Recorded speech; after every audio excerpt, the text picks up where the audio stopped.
What does it mean to be human in today's wired world? What is the relationship between man and machine? We are the species that creates tools, and the tools expand our reach. Look at all the technology we have, but at the same time, I still feel like we're just cavemen, just barely seeing the light. I'm connected 24/7. My BlackBerry is literally, it's like fettered to my hand. I don't know that we have no control, but we certainly don't have the kind of control that we think we have. What is the evolving relationship between humanity and technology? I'm Ramona Pringle At Ryerson University. I've been into digital culture and technology for a long time, exploring what it is about virtual worlds and video games that fosters human connection. But as I get busier and busier, I spend more time on my email, more time on my phone, and I start finding myself getting disconnected from the people that are the most important to me. We can connect to the opposite side of the world in a matter of seconds, and yet we don't necessarily know our neighbors anymore. Behind each one of these windows is a different apartment, a different person, and yet who are they? It struck me as odd, that my door can be 4 inches away from somebody else's door, and I don't even know who lives behind that door. The story of Meetup is that when 9/11 happened, I talked to more neighbors in the days after 9/11 than I had in the previous years living in New York, and what that was about was realizing that we've evolved as a species to get something out of face-to-face that we don't get in virtual worlds.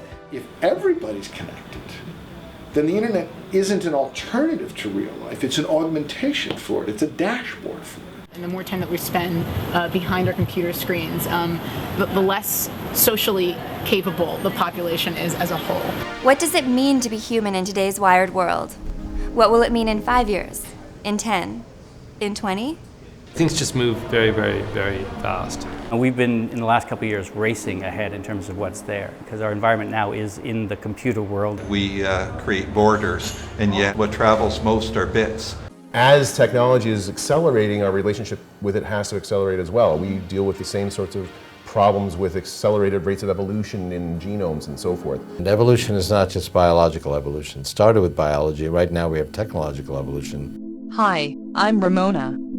What can I call you? What happens when artificial intelligence becomes real intelligence? The next 20 years will bring about a wave of innovation that forever changes what it means to be human. And yet, our needs remain the same. We still need a roof over our heads and food in our stomachs. We long to be loved for who we are, to find meaning and purpose. The revolution that's going on is people turning to each other.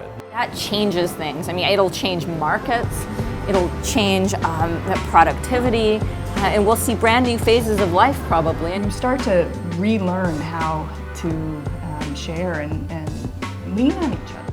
Some people say we're more connected than ever, but other people miss being able to look someone in the eyes instead of gazing into a computer screen. We have enough smart machines.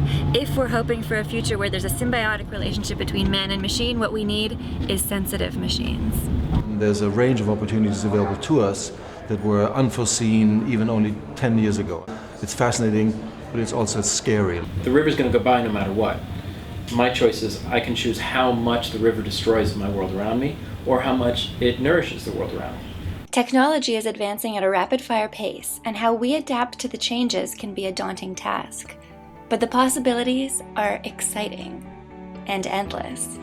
What does it all mean? Why are we so drawn to technology? And what's next?